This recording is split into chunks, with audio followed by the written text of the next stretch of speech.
De Bruyne's corner. Holland! Goal! Unstoppable! Phenomenal! Week after week after week, who will ever stand in the way of Erling Haaland? መብረቅ ይሮጣል፣ እንደ ነጎድጓድ ይመታል፣ ጎል ሲያስቆጥር ስቴዲየም ይንቀጠቀጣል። ይህ ኤርሊንግ ብራውት ሃላንድ ነው፣ እግር ኳስን ወደ ጦር ሜዳ የለወጠው ሰው። ነገር ግን ዓለም አቀፍ ለኮከብ ከመሆኑ በፊት ከዋንጫዎች ከዝናና ከግብ ጎርፍ በፊት ማንም ሊገምተው ከሚችለው በላይ ትልቅ ሕልም የነበረው ከኖርዌይ ብራንድ የመጣ ትንሽ ልጅ። ውድ ቤተሰቦች ዛሬ ከትንሽ ከተማ ልጅ እስከ እግር ኳስ ማሽን ጎል አነፍናፊው ብዙዎች ጭራቆ ብለው የሚጠሩት የዘመኑ ኮከብ የተከላካዮች ራስ ምታት የአሰልጣኞቹ ጋት የግብ ጠባቂዎች ቅዠት ስለሆነው ስለ ኖርዌያዊ መለሎ ኤርሊንግ ብራውት ሃላንድ የህይወት ጉዞ እንቃኛለን። ሰብስክራይብ፣ ላይክ እና ሼር እያደረጋችሁ ተከተሉ። Haaland nicking it away from Chalobah. Goalkeeper has come here. Erling Haaland! Yet another goal for the Haaland Platinum Connection. Sanchez lost. Guardiola uplifted. በኖርዌይ ውስጥ ብሬም በምትባል ትንሽ ከተማ አንድ ልጅ በአንድ ወቅት እንደ አባቱ የእግር ኳስ ተጫዋች መሆን ህልም ነበረው። ያ ልጅ ኤርሊንግ ሃላንድ ነበር። ኤርሊንግ የተወለደው ሐምሌ 21 ቀን 2000 በእንግሊዝ ውስጥ ነው። ይህ የሆነው አባቱ ኤልፌንግ ሃላንድ በፕሪሚየር ሊጉ ሊድስ ዩናይትድ እየተጫወተ በነበረበት ጊዜ ነው። እግር ኳስ በደሙ ውስጥ ነበር። የ3 ዓመት ልጅ እያለ ቤተሰቡ ወደ ኖርዌይ ወደ ጸጥታማዋ የብሪያን ከተማ ተመለሰ። የዚያን ጊዜም እንኳን ሰዎች አስተውለዋል። ኤርሊንግ ከሌሎች ልጆች የተለየ ሁሉንም ስፖርት የሚወድ እግር ኳስ፣ እጅ ኳስ፣ ሲኪንግ፣ መሮጥና መዝለል። እሱ የእግር ኳስ ልጅ ብቻ አልነበረም፣ የእጅ ኳስ፣ ትራክና ሜዳ ሞክሯል። በ5 ዓመቱ ረዥም ዝላይ በመቆም የዓለም ክብረ ወሰን አስመዝግቧል። ነገር ግን ብዙም ሳይቆይ እግር ኳስ እውነተኛ ፍቅሩ ሆነ። ጉልበቱ ፈጽሞ አልቆመም። ትኩረቱ ገና ልጅ ሆኖም ቢሆን ያልተለመደ ነበር። ይህ ችሎታ ብቻ አልነበረም፣ ረሃብም እንጂ። ገና በ5 ዓመቱ የትውልድ ከተማውን ክለብ ብሬን ኤፍኬን ተቀላቀለ። ሁሉም ሰው ስለሱ የተለየ ነገር አይቷል። ኃይሉ፣ ፍጥነቱ። አሰልጣኞቹ ልዩ የሆነ ነገር እንዳለው በፍጥነት ተገነዘቡ። ከማንም በላይ ጠንክሮ ይለማመዳል፣ ይፈጥናል፣ ብዙ ግቦችን ያስቆጥራል። በ15 ዓመቱ ሃላንድ በኖርዌይ አንደኛ ዲቪዚዮን ብራያን ኤፍኬ ዋናው ቡድን የመጀመሪያ ጨዋታ አደረገ። በዛን ሴሞን ጎል አላስቆጠረም፣ ግን ሁሉም ሰው በእንቅስቃሴው ተማርኳል። ለእያንዳንዱ ኳስ፣ ለእያንዳንዱ ሰከንድ የሚዋጋ ረዥም ፍርሃት የሌለው ጨቅላ አባቱ ኤልፍ በጸጥታ ይደግፈው ነበር። ሁልጊዜም እንዲህ ይለዋል፣ ዝናን አትከተል፣ መሻሻልን ተከተል። Haaland nicking it away from Chalobah. Goalkeeper has come here. Erling Haaland!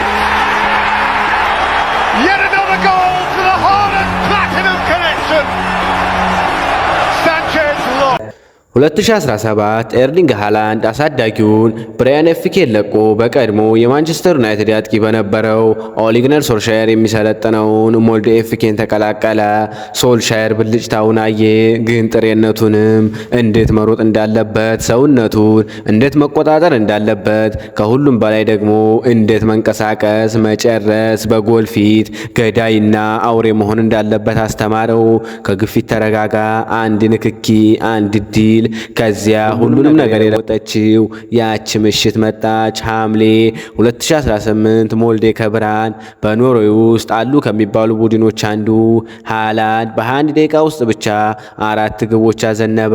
ከመላው አውሮፓ የመጡ ስካውቶች መጠየቅ ጀመሩ፣ ይህ ጭራቅ ማን ነው?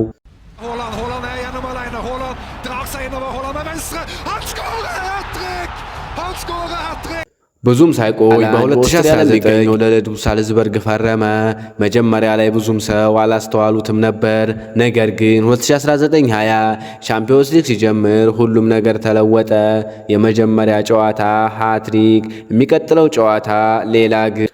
በ5 ተከታታይ የሻምፒዮንስ ሊግ ጨዋታዎች ጎል ያስቆጠረ የመጀመሪያ ወጣት ሆነ። በግማሽ ውድድር ዘመን ብቻ ለሳልዝበርግ በ22 ጨዋታዎች 28 ግቦች ከመረብ አዋሃደ።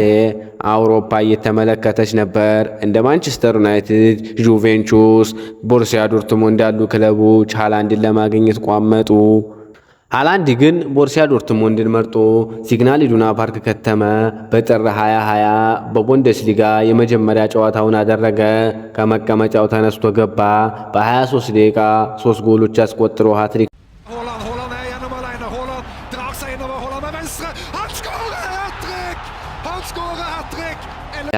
የአዲስ ዘመን መጀመሪያ ሁሉም አድናቂዎች የሚያስታውሱበት ቅጽበት መጣ።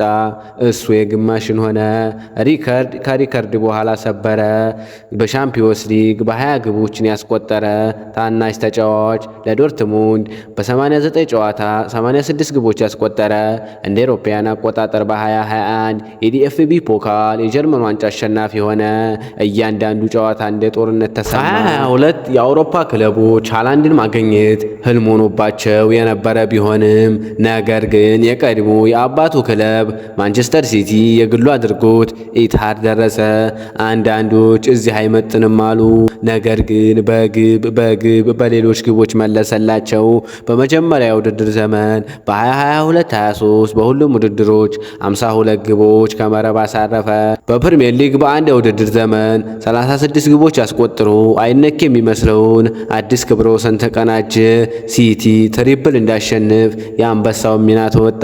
ፕሪሚየር ሊግ፣ ካፕ፣ ሻምፒዮንስ ሊግ በአንድ የውድድር ዘመን ውስጥ ሁሉንም ያሸነፈ የመጀመሪያው ተጫዋች፣ የዩኤፋ የወንዶች የዓመቱ ምርጥ ተጫዋች፣ የፉትቦል ራይት አሶሲዬሽን የዓመቱ ምርጥ እግር ኳስ ተጫዋች፣ የፒኤፍኤ የተጫዋቾች የዓመቱ ምርጥ ተጫዋች፣ ከብራያን ትንሽ ከተማ እስከ እግር ኳስ ማሽን አይመሬው ጭራቁ ጎላ ነፍናፊው አርሊንግ ብራውት ሃላንድ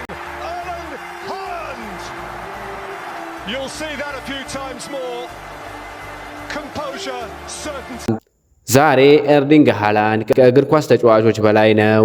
የዲሲፕሊን ያህል የትኩረት ምልክት። በጸጥታ ይኖራል፣ ጠንክሮ ይለማመዳል፣ እንደ ተዋጊ ይጫወታል። አሁን እሱ የሲቲው ቁልፍ ተጫዋች፣ የማሸነፉ ሚስጥር፣ የኖርዌይ ብሔራዊ ቡድን ዋናው ሰው፣ እንደ ሚሳኤል እየተምዘገዘገ እንደ ፈረስ እየጋለበ ተከላካዮችን እንዳስጨነቀ ተቃራኒ ቡድኖችን እንዳሸበረ የዘለቀ ኖርዌያዊው ቫይኪንግ ብቻውን ክለብ የሆነ እምነቱ ምን ሊያሳካ እንደሚችል ምልክት ነው። ከኖርዌይ ትንሽ ከተማ እስከ እግር ኳስ ጫፍ ይህ ኤርሊንግ ብራውት ሃላንድ ነው። የእግር ኳስ ዓለምን የገዛው ቫይኪንግ አንድ ጊዜ እንዲህ ብሎ ነበር፣ የምጨነቀው ጎል ስለማስቆጠር ቡድኔን እንዲያሸንፍ ስለመርዳት ብቻ ነው። እሱ የግማሽን ሪከርድ ሰባሪ ቁርጠኛ